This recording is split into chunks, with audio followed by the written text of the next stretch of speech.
ஓம் சாந்தி 19/2/2026 காலை முரளி பாப் தாதா மதுபன். இனிமையான குழந்தைகளே, இப்போது குறிப்பாக பாரதம் மற்றும் பொதுவாக முழு உலகத்திலும் குரு தசை நடக்கிறது. பாபா குழந்தைகளாகிய உங்கள் மூலமாக பாரதத்தை சுகதாமமாக மாற்றிக்கொண்டிருக்கிறார். கேள்வி: 16 கலைகள் சம்பூர்ணமானவர்களாக மாறுவதற்காக நீங்கள் குழந்தைகள் எந்த முயற்சி செய்கிறீர்கள்? பதில்: யோக பலத்தை சேமிக்கிறீர்கள். யோக பலத்தின் மூலமாக நீங்கள் 16 கலை நிரம்பியவர்களாக மாறிக்கொண்டிருக்கிறீர்கள். ஆகையினால் தந்தை கூறுகிறார், தானம் கொடுத்தீர்கள் என்றால் கிரகணம் விட்டு விலகும். காம விகாரம் கீழே தள்ளக்கூடியதாகும். இதை தானமாக கொடுங்கள். அப்போது நீங்கள் 16 கலைகளிலும் முழுமையானவர்களாக மாறிவிடுவீர்கள். தேக அபிமானத்தை விட்டுவிட்டு ஆத்ம அபிமானியாக மாறுங்கள். உடலினுடைய உணர்வை விட்டுவிடுங்கள். இன்றைய பாடல்: அம்மாவும் நீயே, அப்பாவும் நீயே. ஓம் சாந்தி. இனிமையிலும் இனிமையான ஆன்மீக குழந்தைகள், தன்னுடைய ஆன்மீக தந்தையின் மகிமையை கேட்டீர்கள். அவர்கள் பாடிக்கொண்டிருக்கிறார்கள். ஆனால் இங்கே நீங்கள் நடைமுறையில் அந்த தந்தையிடமிருந்து ஆஸ்தி அடைந்து கொண்டிருக்கிறீர்கள். உங்களுக்கு தெரியும், பாபா நம் மூலமாக பாரதத்தை சுகதாமமாக மாற்றிக்கொண்டிருக்கிறார் என்று. இப்போது பிராமணர்களாகிய உங்களுக்கு தெரியும், குறிப்பாக பாரதம் மற்றும் முழு உலகத்திலும் இப்போது குரு தசை நடக்கிறது. ஏனென்றால் நீங்கள் இப்போது 16 கலைகளிலும் முழுமையானவர்களாக மாறிக்கொண்டிருக்கிறீர்கள். குழந்தைகளுக்கு மிகவும் குஷி இருக்க வேண்டும். உங்களுக்கு தெரியும், நாம் இந்த யோக பலத்தின் மூலமாகத்தான் 16 கலைகளிலும் சம்பூர்ணமானவர்களாக மாறிக்கொண்டிருக்கிறோம். தானம் கொடுத்தீர்கள் என்றால் கிரகணம் விட்டு விலகும் என்று கூறுகிறார்கள் அல்லவா? தந்தையும் கூறுகிறார், விகாரங்கள் அவகுணங்களை தானமாக கொடுங்கள். நீங்கள் தேக அபிமானம் உடையவர்களாக மாறிவிட்டீர்கள். இப்போது ஆத்ம அபிமானியாக மாற வேண்டும். உடலினுடைய உணர்வையும் விட வேண்டும். இப்போது விகாரங்களுடைய கிரகணம் பிடித்திருக்கிறது. ஆகையினால் தந்தை கூறுகிறார், தானமாக கொடுங்கள், அப்போது கிரகணம் விட்டுவிடும் என்று. இப்போது குழந்தைகளாகிய உங்களை யார் படிப்பித்துக் கொண்டிருக்கிறார்? மிகவும் அன்பான தந்தை வந்து உங்களுக்கு சேவகனாக மாறியிருக்கிறார். உங்களுடைய சேவையை செய்து கொண்டிருக்கிறார். எவ்வளவு போதை ஏற வேண்டும்! ஆத்மாக்களுக்கு தந்தை அமர்ந்து படிப்பிக்கிறார். மனிதர்கள் கூறுகிறார்கள், ஆத்மாவில் எதுவும் ஒட்டாது என்று. ஆனால் உங்களுக்கு தெரியும், ஆத்மாவில் 84 பிறவிகளினுடைய அழியாத கதாபாத்திரம் நிரம்பி இருக்கிறது.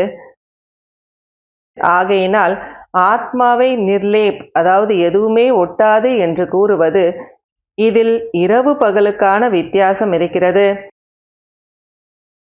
தந்தை கூறுகிறார், இப்போது உங்களின் மீது குரு தசை அமர்ந்திருக்கிறது.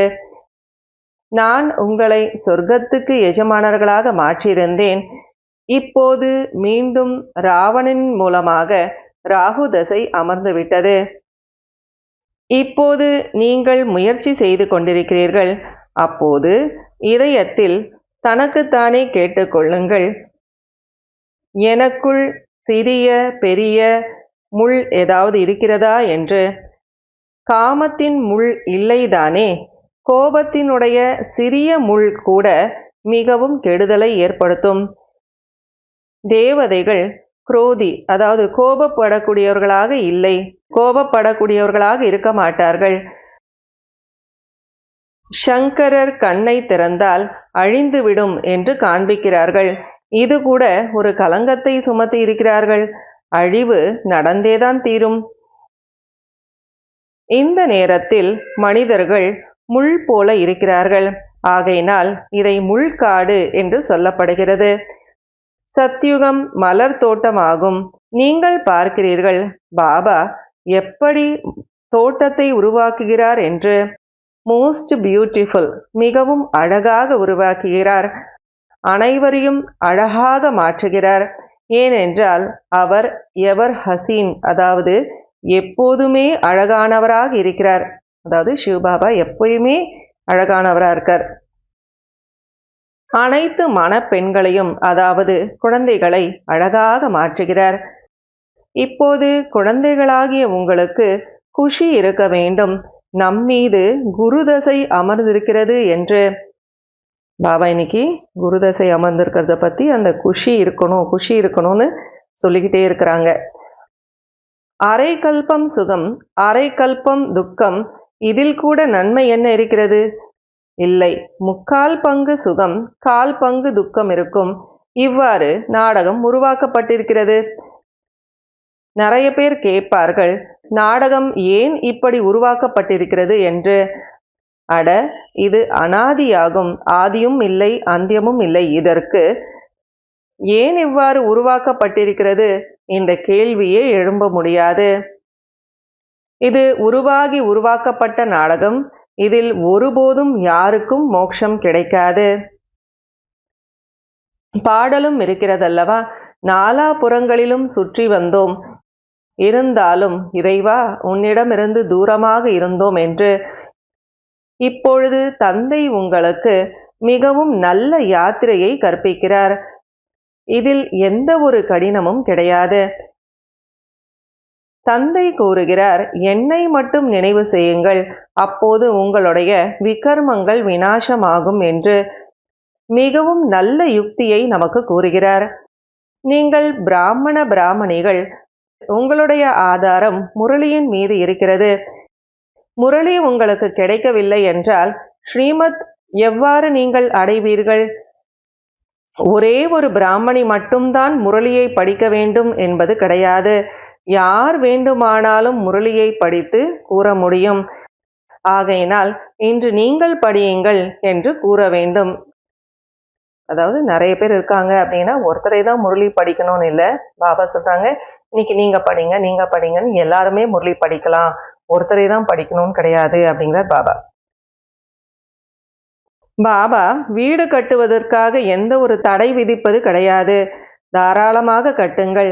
பணம் இருக்கிறது என்றால் கடைசியில் மண்ணோடு மண்ணாகிவிடும். அதற்கு ஏன் நாம் வீடு கட்டி ஓய்வாக இருக்கக்கூடாது? பணம் வேலைக்கு உதவும் அல்லவா? வீடு கட்டுங்கள். நீங்கள் சாப்பிடுவதற்காக பணத்தையும் வைத்து கொள்ளுங்கள். தானம் புண்ணியமும் கூடவே செய்யுங்கள். எப்படி காஷ்மீரினுடைய ராஜா அவருடைய ப்ராப்பர்ட்டி, அதாவது அவருடைய சொத்தை பிரைவேட்டாக வச்சிருந்தார். அதாவது பாபா என்ன சொல்றாங்கன்னா, காஷ்மீருடைய ராஜா அவருடைய சொத்து அவர்கிட்டயே இருந்துச்சு. அப்போ அவர் என்ன பண்ணாராம், அது ஆரிய சமாஜத்தை சார்ந்தவங்களுக்கு தானமாக கொடுத்தாராம். அப்போ பாபா சொல்றாரு, இங்கே எல்லாருமே குழந்தைகள் தான். அவங்க உலகத்தில் பார்த்தோன்னா அந்தந்த தர்மத்துக்கு ஜாதிக்குன்னு கொடுப்பாங்க.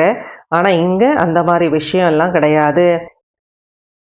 நான் குழந்தைகளாகிய உங்களுக்கு, ஆத்மாக்களுக்கு உலகத்தினுடைய அரசாட்சியை கொடுக்கிறேன், தூய்மையாக மாற்றுகிறேன்.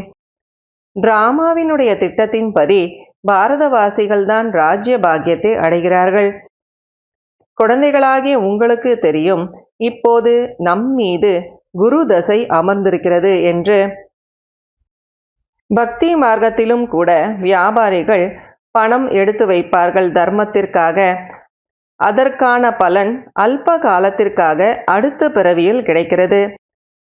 இப்போது நான் நேரடியாக வந்திருக்கிறேன், அப்போது நீங்கள் இந்த காரியத்தில் ஈடுபடுத்துங்கள். பாபா சொல்றாங்க, எனக்கு எதுவுமே தேவையில்லை. சிவபாபாவுக்குன்னு ஏதாவது வீடு வேணுமா என்ன? எதுவுமே தேவையில்லை.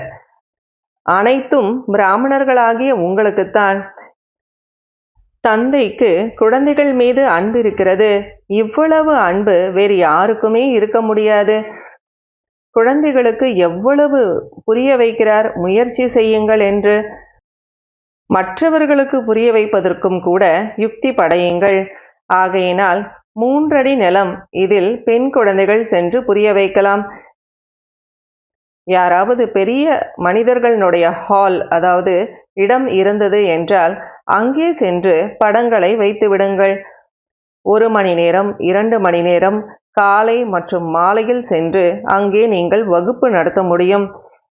செலவு எங்களுடையது, பெயர் உங்களுடையதாக இருக்கும். பல பேர்கள் வந்து கூழாங்கல்லிலிருந்து வைரத்துக்கு சமமாக மாறுவார்கள். நல்லது. இனிமையிலும் இனிமையான காணாமல் போய் கண்டெடுக்கப்பட்ட செல்லமான குழந்தைகளுக்கு தாயும் தந்தையுமாகிய பாப் தாதாவினுடைய அன்பு நினைவுகள் மற்றும் காலை வணக்கம். ஆன்மீக குழந்தைகளுக்கு ஆன்மீக தந்தையின் நமஸ்காரம். ஆன்மீக தந்தைக்கு ஆன்மீக குழந்தைகளின் நமஸ்காரம், அன்பு நினைவுகள் மற்றும் காலை வணக்கம். கடைபிடிக்க வேண்டிய முக்கியமான சாராம்சம். முதல் பாயிண்ட், உள்ளுக்குள் இருக்கக்கூடிய முட்களை சோதனை செய்து நீக்கிவிட வேண்டும். ராமபுரிக்கு செல்வதற்காக முயற்சி செய்ய வேண்டும். செகண்ட் பாயிண்ட், அழியாத ஞான ரத்தினங்களுடைய ஒப்பந்தம் செய்து யாருக்கு வேண்டுமானாலும் நன்மை செய்வதற்கு நேரம் கொடுக்க வேண்டும். அழகானவர்களாக மாற வேண்டும் மற்றும் பிறரையும் மாற்ற வேண்டும். வரதானம். தமோகுண வாயுமண்டலத்திலும் தன்னுடைய மனநிலையை ஒரே சீராக ஆடாது அசையாததாக வைக்கக்கூடிய மாஸ்டர் சர்வசக்திவான் ஆகுக. நாளுக்கு நாள் சூழ்நிலைகள் மிகவும் தமோ பிரதானமாக மாறியே தீர வேண்டும். வாயுமண்டலம் மேலும் கெட்டு போகக்கூடும். இப்படிப்பட்ட வாயுமண்டலத்தில் தாமரை மலருக்கு சமமாக விடுபட்டு இருங்கள். தன்னுடைய மனநிலையை சதோபிரதானமாக மாற்ற வேண்டும். இதற்காக அவ்வளவு தைரியம் மற்றும் சக்தியின் அவசியம் இருக்கிறது. எப்போது இந்த வரதானம் நினைவில் இருக்கிறதோ, அதாவது நான் மாஸ்டர் சர்வசக்திவான் ஆவேன், அப்போது இயற்கையின் மூலமாக அல்லது லௌகீக சம்பந்தங்கள் மூலமாக அல்லது தெய்வீக குடும்பத்தின் மூலமாக எந்த ஒரு தேர்ச்சி வந்தாலும் அதில் சதா ஒரே சீரான மனநிலையோடு ஆடாது அசையாதவர்களாக இருப்பீர்கள். ஸ்லோகன். வரதாத்தா தந்தையை தன்னுடைய உண்மையான துணைவராக மாற்றிக்கொள்ளுங்கள். அப்போது வரதானங்களினால் பையை நிரப்பிக்கொள்வீர்கள். அதாவது புத்தி அப்படிங்கிற பை நிரம்பிடும் வரதானங்களால அப்படின்னு சொல்றாங்க. அவ்யக்த சமிகை. ஒற்றுமை மற்றும் விஸ்வாசம், நம்பிக்கையின் விசேஷத்தன்மையின் மூலமாக வெற்றி நிரம்பியவர்களாக மாறுங்கள். இந்த பரமாத்ம ஞானத்தின் மூலமாகத்தான் உலகத்தில் ஒரு தர்மம், ஒரு ஆட்சி, ஒரு வழியினுடைய ஸ்தாபனை நடக்கிறது. உங்களுடைய இந்த பிராமண குழுவினுடைய ஒரு வழியினுடைய விசேஷத்தன்மை தேவதா ரூபத்தில் நடைமுறையில் நடக்கிறது. இந்த விசேஷத்தன்மைதான் அதிசயத்தை செய்யும். இதன் மூலமாக நல்ல பெயர் கிடைக்கும். பிரத்யக்ஷதா, வெளிப்பாடு நடக்கும். இந்த விசேஷத்தன்மையில் நம்பர் 1 ஆகுங்கள். இதற்காக உங்களுடைய மூல சம்ஸ்காரமாக எது இருக்கிறதோ அதை நீக்கிவிட்டு பாப்தாதாவினுடைய சம்ஸ்காரங்களை காப்பி செய்து சமமாக மற்றும் சம்பூர்ணமானவர்களாக மாறுங்கள். அதாவது பாபாக்கு சமமாக ஆகணும். சம்பூர்ணம்னா முழுமையானவர்களாக மாறணும். அப்போது ஒவ்வொருவரிடமிருந்தும் தந்தை தென்படுவார் மற்றும் பாபாவின் வெளிப்பாடு ஏற்படும். ஓம் சாந்தி.